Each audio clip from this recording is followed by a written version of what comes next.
Ir sestdienas rīts, 10:11. Jūsu televizora ekrānos kanāls Rīga TV 24 un automotoraidījums numur 2. Šodien raidījumā izmaiņas ceļu satiksmes noteikumos. Augustā Valmierā, Ventspilī, Rīgā un Daugavpilī tehnisko apskašu nakts, jaunumi CSDD e-pakalpojumos, Limbažu ceļi. Limbažu pilsētas jubilejas priekšvakarā nodod 2 nozīmīgus ceļu objektus – Songvaš, kvalitatīvākie auto apkopas līdzekļi, tehnoloģijas un servis. Šodien turpinām jūs iepazīstināt ar izmaiņām ceļu satiksmes noteikumos, kuras stāsies spēkā no 2016. gada 1. janvāra. Šoreiz varbūt varētu pievērsties tiem jaunumiem, kas skar tieši satiksmes organizāciju. Un, ja mēs paturpinām to tēmu, ko mēs esam līdz šim runājuši attiecībā uz velosipēdu vadītājiem, attiecībā uz viņiem piemērojumiem ceļu satiksmes noteikumiem, tad galvenie jaunumi šeit ir 2. Pirmais jaunums ir tāds, ka ir jaunajos satiksmes noteikumos skaidri un gaiši nodefinēts šis jēdziens velo josla. Šis jēdziens ir iekļauts terminos, līdz ar to ir arī pilnīgi konkrēti noteikta satiksmes kārtība gadījumos, ja uz ceļa ir ierīkota šī velo josla. Un, ja īsumā par būtību, tad, protams, ka tā ir tā ceļa daļa, kas ir paredzēta velosipēdu braukšanai. Visbiežāk viņi ir atdalīti no pārējās brauktuvas ar nepārtraukto ceļa apzīmējumu, līdz ar to pārējo transporta līdzekļu vadītāji nevar iebraukt šajā velo joslā un arī nedrīkst šķērsot šo nepārtraukto apzīmējumu, bet gadījumā, ja ir kaut kāds iebrauktuvas vārtos vai citos gadījumos, kad ir nepieciešama šī velo joslas šķērsošana, tad velo josla ir atdalīta ar pārtraukto ceļa apzīmējumu. Attiecīgi stāvēt uz velo joslām man nevar. Jā, patiešām tas arī diezgan plaši izskanēja jau pagājušajā gadā, kad Rīgas doma pirmo reizi ierīkoja šīs velo joslas Rīgas pilsētā uz vairākām ielām, un patiešām velosipēdisti sūdzējās par to, ka šīs velo joslas tiek izmantotas stāvēšanai. Protams, ka uz velo joslām stāvēt nevar. Otrs tāds jauninājums attiecībā uz velosipēdu vadītājiem ir tāds, ka ceļa apsaimniekotājs arī acīm redzot, pirmkārt tas attieksies uz Rīgas pilsētu, tomēr var atļaut velosipēdu braukšanu pa sabiedrisko transporta līdzekļu joslu. Protams, ka tas notiek tādā veidā, ka tiek uzstādīts attiecīgas ceļazīmes. Ir arī tādi jaunumi, kas attiecās uz pārējo transporta līdzekļu vadītājiem. Ir gan jaunas ceļazīmes, gan jauni ceļa apzīmējumi, bet lielākai daļai no šīm ceļazīmēm ir patiešām tāds informējošs vairāk raksturs, un viņas ir paredzētas tam, lai optimālāk organizētu ceļu satiksmi. Bet kas patiešām ir būtiski, ka no jaunā gada tiek ieviesta alternatīva ceļa zīme apdzīvotas vietas sākuma apzīmēšanai. Līdzīgi kā tas ir citās Eiropas valstīs, tad arī Latvijā turpmāk varēs būt 2 veidi šīs ceļa zīmes. Pirmkārt jau mums tik ļoti pierastā baltā plāksnīte ar apdzīvotas vietas nosaukumu, otrkārt balta plāksnīte ar piktogrammu jeb siluetu. Būtībā šo ceļu zīmju nozīme ir vienāda, abas tās apzīmē apdzīvotas vietas sākumu, tātad punktu, no kura sākot vadītājiem ir jāievēro tie noteikumi, kas jāievēro apdzīvotās vietās. Pirmkārt, acīm redzot, tas ir atļautais braukšanas ātrums 50 km/h.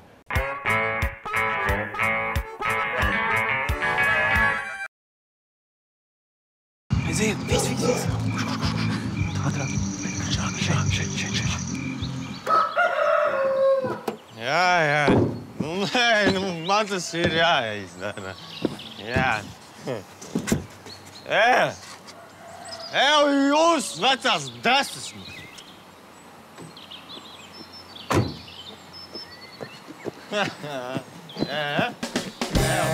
Dusmīgs, toties dzīvs, neļauj braukt reibumā. Maigoni ilgais vai beigāt no parāda? Man vienmēr dzīvē veicies, vienmēr. Un arī šobrīd bija tāda sajūta, ka es tikšu cauri sveikā. Es tā kā agrāk arī esmu braucis bez otstas, bet iekritu. Un ar savu neapdrošināto mašīnu ieskrēju taisni džipā. Tagad jāmaksā, es nezinu, kur lai ņem tik daudz naudas. Bet es samaksāšu parādu. Brauciens bez octa nozīmē, ka zaudējumi par izraisītu ceļu satiksmes negadījumu tiek sekti no paša kabatas.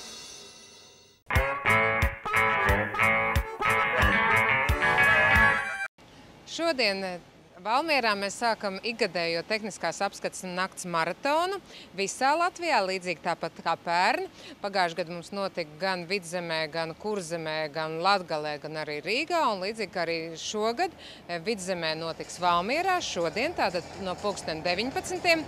Pēc tam seko Ventspils, pēc tam tehniskās apskates nakts būs Rīgā un visbeidzot 28. augustā šis pasākums notiks Daugavpilī. Tātad aicinām mēs visus tos, kas grib pārbaudīt savu spēkratu tehnisko stāvokli. Tātad transporta līdzekļa diagnostika ir bezmaksas, bet ja jūs gribat saņemt tehniskās apskates uzlīmes, tad jums, protams, ir jāveic maksājums un jūs šo uzlīmi pozitīva atzinuma gadījumā arī saņemsiet. Laba ziņa arī Speedway cienītājiem. Tātad šodien 1:00 varat iet uz Biķernieku stadionu. Tur notiks sacensības starp Latvijas un mūsu ziemeļu valsts Igaunijas junioru komandām. Un tātad visi bez maksas varēs apmeklēt arī šo pasākumu.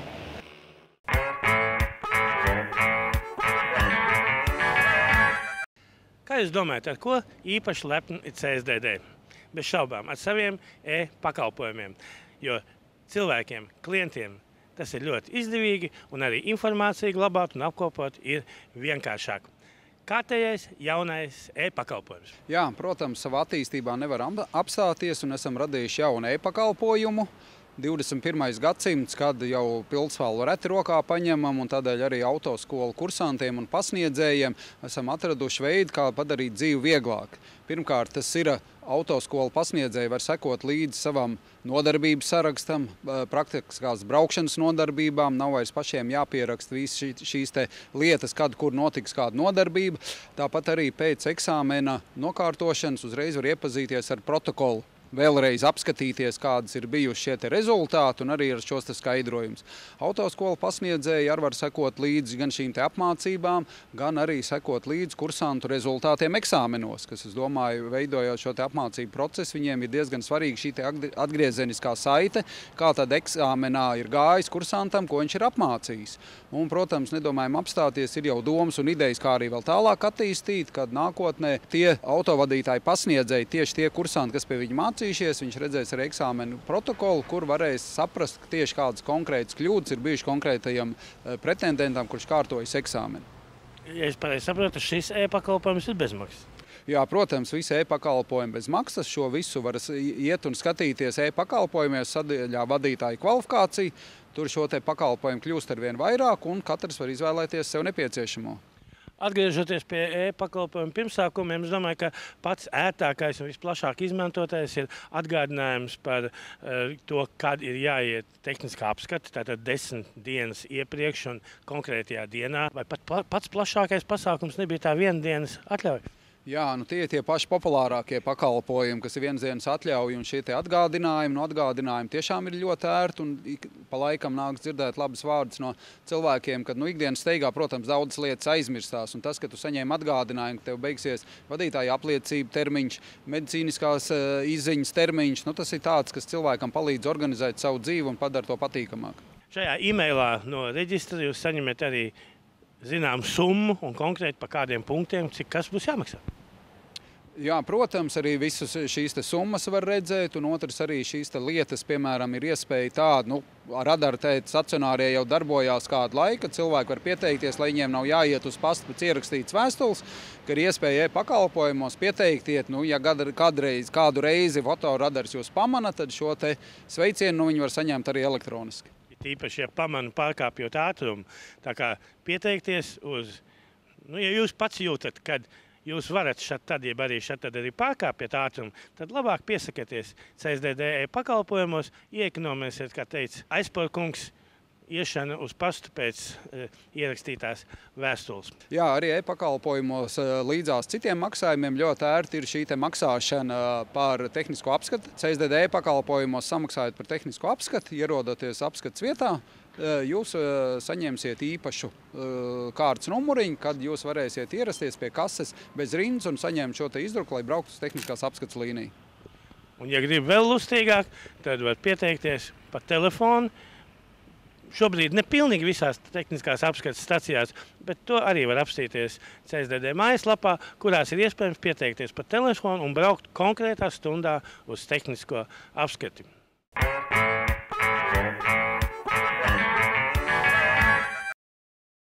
Firma Hydronex pārdod un remontē hidrauliskās sistēmas un to sastāvdaļas.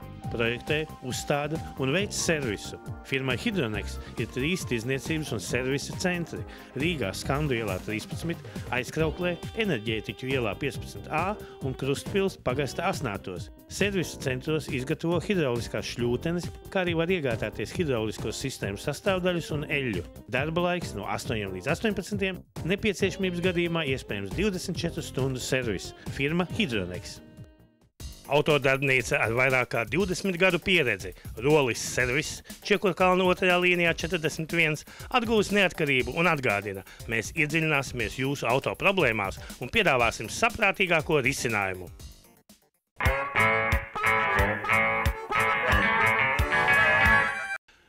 Pagājušā nedēļa viena no senākajām Latvijas pilsētām Limbaža svinēja savus pilsētas svētkus, un no valsts puses tika saņemta nopietna dāvana, tad apveceļš ap Limbažu pilsētu. Jā, man tiešām liels prieks, kad sadarbojoties ar Limbažu pašvaldību, mēs spējām šo ceļu sakārtot. Ja, tas ir tātad gan kalpo kā tranzīta iela, gan kā pilsētas iedzīvotājiem pārvietošanās iespējas. Tas ir ne tikai autotransportam, tātad šeit ir izbūvēti veloceliņi, gājēju celiņi, un tiešām liels prieks, ka tieši pilsētas svētkos mēs kopīgi ar pašvaldību spējam šo dāvanu pasniegt Limbažu iedzīvotājiem un Limbažu viesiem. Es gribēju piebilst, ka šis ceļš ir no jaunu būvēts. Šī vietā pirms tam praktiski vietām bija vecās dzelzceļa uzbērums, un principā pārējais bija pļauj. Kā kur? Tātad šī dzelzceļa iela ir būvēta pilnīgi no jauna, un tur ir tātad arī šis ielas nosaukums pilnīgi no jauna, ko mēs šodien atklājām. Bet ir arī posmi, kas ir rekonstruēti, piemēram, virzienā uz Rīgu, ja, kur atrodas viena no Latvijā labākajām maizes ceptuvēm. Tāpat virzienā uz Limbažu centru, tātad šie ir rekonstruēti ielu posmi, kas jau bija, bet kas, protams, ir rekonstruēti un papildināti ar dažādiem infrastruktūras elementiem, kas šobrīd iedzīvotājiem ir svarīgi. Šo Limbažiem tik nozīmīgu objektu būvēja, tā teikt, vietējie ceļbūves firma Limbažu ceļi. Gatklaukungs, cik nozīmīgs ir šis objekts gan Limbažiem, gan Limbažu ceļiem? Es zinu, ka jūs esat gan Limbažu deputāts, gan valdes priekšsēdētājs Limbažu ceļos. Katrā ziņā es teiktu, ka šis objekts ir ļoti nozīmīgs gan limbažniekiem, gan arī visiem garām braucējiem. Ir arī ļoti nozīmīga tā lietiņa, ka ir izbūvēts gājēju un veloceliņš, kas noteikti veicinās fizisko aktivitāti, sportiskās aktivitātes, un to mēs īstenībā piedzīvojām jau būvniecības laikā, kad cilvēki bija ļoti nepacietīgi, arī pa pusbūvētu celiņu jau mēģināja braukt, un katrā ziņā ar nepacietību gaidīja, kad būs gatavs. Brauc agrā rīta stundā, vēlā vakar stundā vai arī dienā, būtībā viņš nepārtraukti tiek izmantots. Varu teikt, ka šis kopumā ir tāds kopdarbs, ja, kur ir valsts finansējums, Eiropas finansējums un pašvaldības finansējums. Redzot to, kā tiek sakārtota šī tranzīta iela un Rīgas ielas turpinājums virzienā uz Rīgu, arī pašvaldība pielieka vēl papildus savu artavu, lai ievestu šo satiksmi un savienot Limbažu pilsētas centru ar šo jauno izeju uz Rīgu. Šie lielie objekti, cik viņi izmaksāja? Kopējās izmaksas noteikti pateiks precīzi pašvaldība, jo tur ir gan projektēšanas izpētes, uzraudzības izmaksas, bet būvniecības izmaksas tādā izpratnē, kā tranzīta iela, kas toreiz tika izsolīta vēl latos, maksāja tieši būvdarbi, maksāja apmēram 2,2 miljonu lati. Savukārt Rīgas ielas turpinājums un veloceliņš kopumā maksāja pāri par 800 000 eiro. Vēl varu pateikt to, ka Limbažu ceļi bija galvenais apakšuzņēmējs, ģenerāla uzņēmējs bija Binders. Bez tam arī pēcdarbus veica Vidzemes energoceltnieks, tātad apgaismojums arī saistībā ar pazemes komunikācijām. Un jāsaka, ka tas kopdarbs tik tiešām ir ļoti sekmīgs, jo nolikuma un konkursu noteikumi bija diezgan strikti attiecībā uz finansējumu, un Limbažas ceļiem, acīm redzot, būtu ļoti grūti, varbūt pat neiespējami vieniem pašiem pacelt šo objektu. Tā kā būtībā ļoti veiksmīgs kopdarbs, gan finansējuma meklējumos, gan arī tieši tehniskā sadarbībā, palīdzībā uz dažādām lietām, gan uz tehnikas palīdzību, arī cilvēku resursu dažkārt. Tā kā būtībā var teikt, ka darbs kopumā izdevies. Varu izrādīt atkal savu erudīciju un pateikt, ka tas tikai loģiski šāda laba sadarbība. Limbažu ceļi ir meitas uzņēmums Binderam. Un ar visu to, ka darbs ir, varētu teikt, pabeidzies pie Limbažu apceļa izbūves, tad neviens jau nav teicis, ka šie darbi, lielie darbi, notiek viegli. Ja mēs salīdzinām arī ar latviešu klasiķa Raiņa dairadi Zelta zirgā, tad arī Antiņš 3 reizes jāja Stikla kalnā, iekāms tika pie princesītes nobučošanas.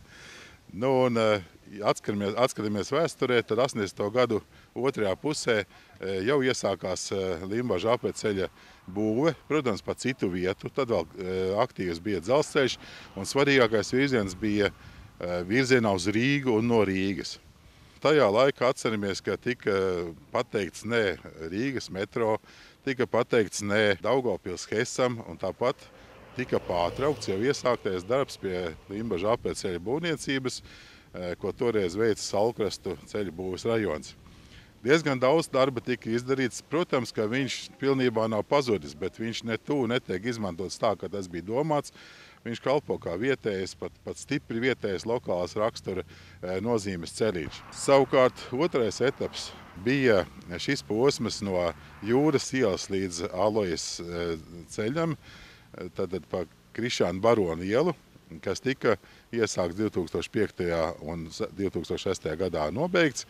Un šobrīd varētu teikt, ka iesākās 13. gadā jau, un šobrīd tiek nobeigts tranzīta iela, kas ir pēdējais etaps, un tieši šogad ar turpinājumu, tā kā līdzekļi tika ietaupīti iepriekšējā izsolē, tad ir iespējams izveidot vēl šo turpinājumu Rīgas ielai virzienā uz Rīgu, un kas tā kā varētu būt teikt, ka Antiņš veiksmīgi ticis ir Stikla kalnā, un arī mūsu Limbažu apceļš ir tā kā noslēdzies. Bet vēl atliek viena lieta, kā noskūpstīt princesīti. Un manā skatījumā tā simboliski tas varētu būt Mucenieku tilts.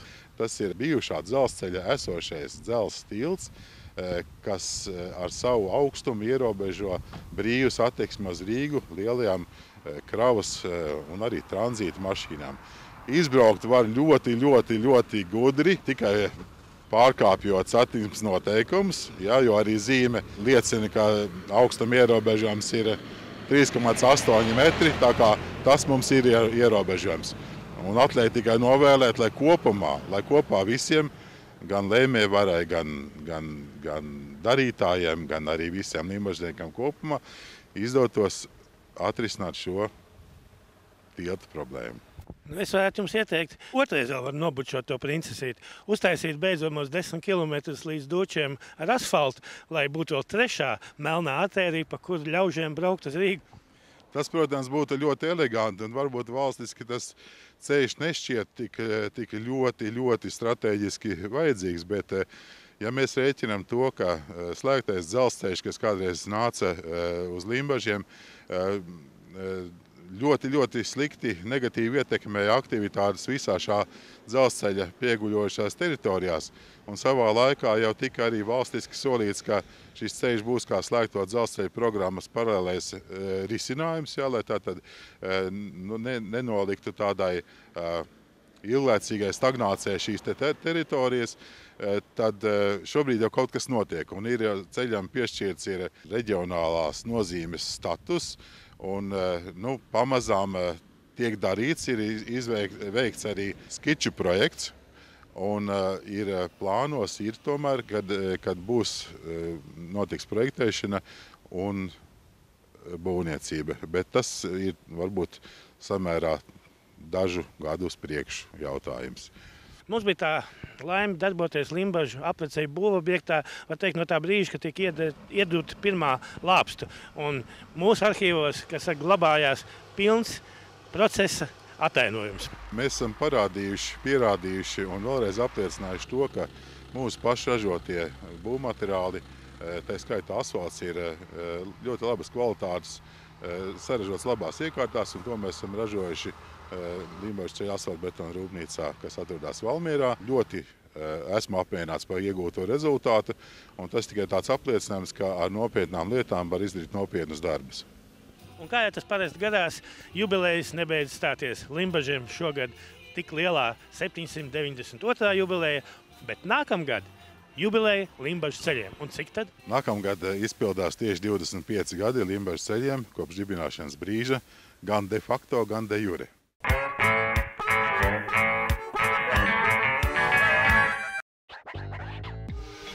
Autokopšanas servis Songwash darbojās Tirdzniecības centra Alfa daudzstāvu autostāvvietas pirmajā stāvā.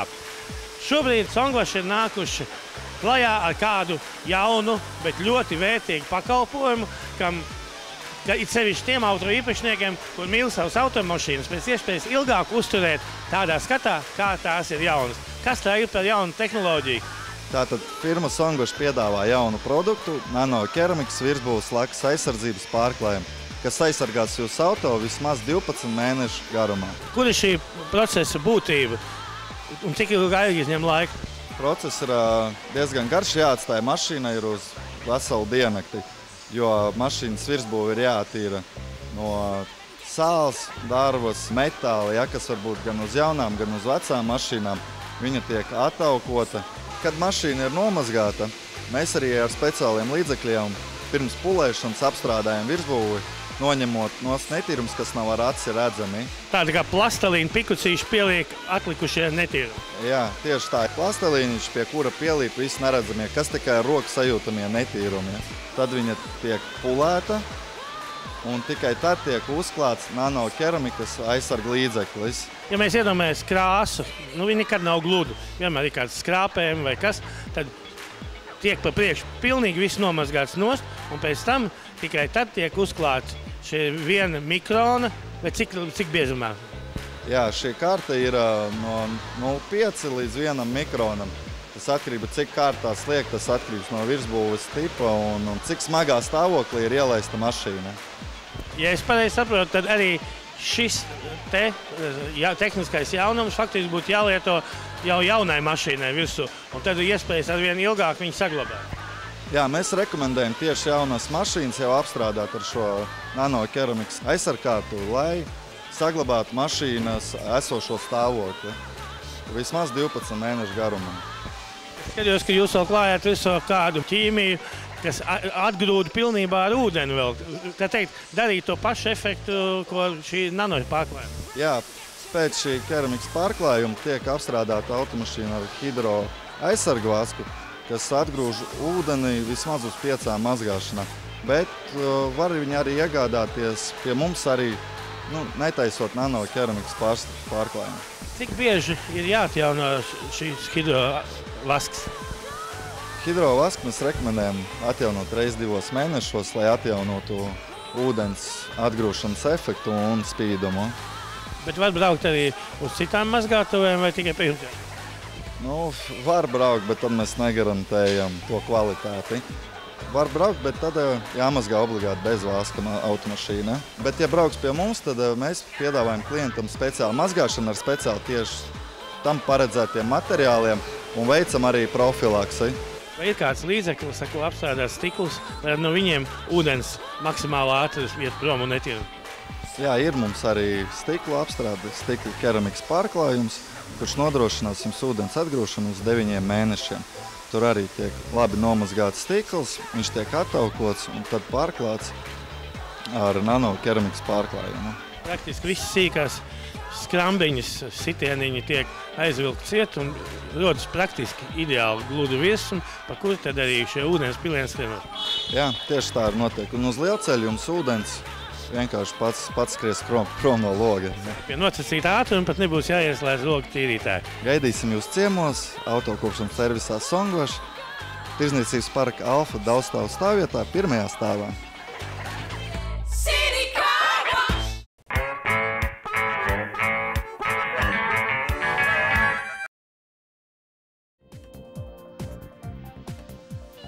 Raidījuma veidošanā izmantoti Media Range datu nesēji. Izplatītais Baltijā TX Latvija.